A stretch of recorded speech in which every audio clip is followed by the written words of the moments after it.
মানববন্ধনে দাঁড়িয়েছি আমাদের একটা দাবি নিয়ে। এই দাবিটা কি?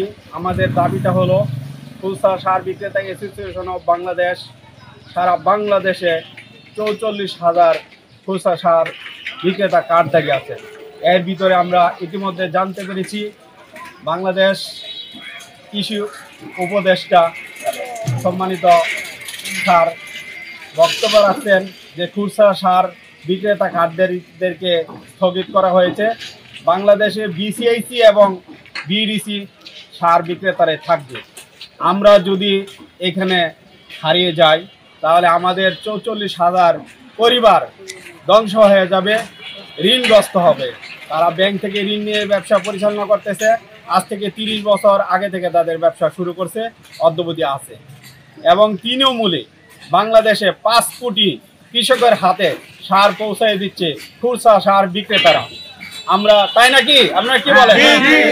আমরা যে অবদান রাখছি, সার বিক্রি করে আমাদের কোনো লাভ হয় না। আমরা সার যে সরকার নির্ধারিত রেট আছে এই রেটেই বিক্রি করি এবং আমরা আমাদের যে বিসিআইসি থেকে সার পাওয়ার কথা আমরা কখনো পাই না। তারপর আমরা কৃষকের কাছে সার পৌঁছে দিতে দ্বিধাবোধ করি না। আমরা কখনো সার অতিরিক্ত মুনাফার জন্য মজুতও করি না। আমরা সবসময় চাই সরকারের যে নির্ধারিত মূল্য আছে এইভাবে কৃষক সার পাক, আমাদের এটা প্রত্যাশা। আমরা সবাই